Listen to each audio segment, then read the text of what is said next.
Well, the Ashmolean is a great public museum. It's part of the University of Oxford, but it's always been a public museum. It opened in 1683, so it's the oldest public museum in this country, and we think in Europe and therefore in the world.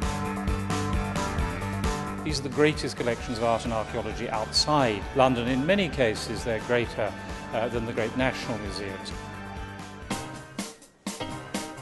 When we came in for the first time with the new Ashmolean, it was a fantastic transformation, so public oriented, and the way that you can appreciate the value of the objects and their place in history much more easily. It's just a beautiful environment. It's very clear and you can go from section to section. It's a very easy museum to use. We've got lots more space, many more facilities, great conservation studios, a loading bay for the first time, an education centre.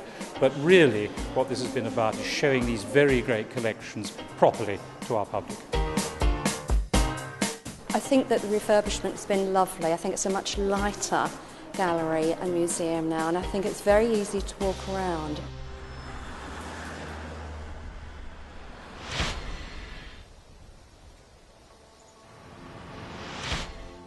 The Ambridge Gorge Museum Trust was founded in 1967 to care for the buildings and monuments of the birthplace of the Industrial Revolution. Bliss Hill Victorian Town is at 54 acres, the largest of our sites. It was founded in the 70s as a place to really immerse people in their history and to create a living village of the East Shropshire coalfield around 1900.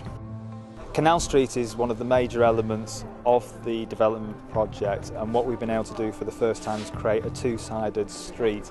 I think one of the things that makes Bliss Hill Victorian Town memorable for visitors is we have permanently with us a group of professional actors who are always in first person, and then we have our own wonderfully trained demonstrators who are always in third person, incredibly knowledgeable and incredibly talented. It's really nice to see people dressed up in costumes of that era, and the shops and everything. It's just like living in that day and age, which is like totally mind-blowing. Once you've put the costume on, you become a different character, and I find people adopt that attitude to one another. It is all very nice.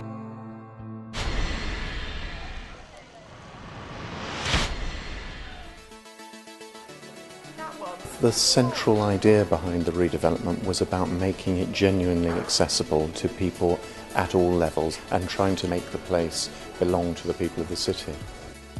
Before the redevelopment, about 80,000 people a year were coming here.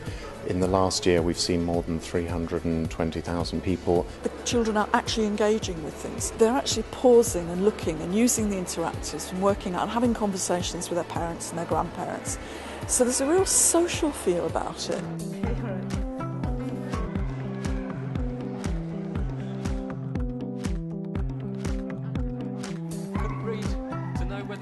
I think it's really child-friendly here. It's very family-orientated. The Herbert really work hard to engage with lots of different sectors of the community. So for me in particular, that's people with learning disabilities. They keep their activities very fresh. They get to sit down with the kids and it's quiet and make things with them. It's nice.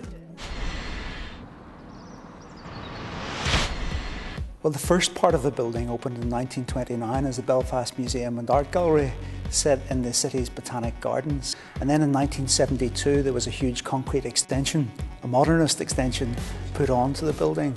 And of course 1972 was the worst year of the Troubles in Northern Ireland, so that shone a particular shaft of cultural light into a very dark situation. We take part of our inspiration for what we've done now from that period and the possibilities that a new cultural facility can bring to a society. The Troubles exhibition, which could have gone into visceral detail, didn't.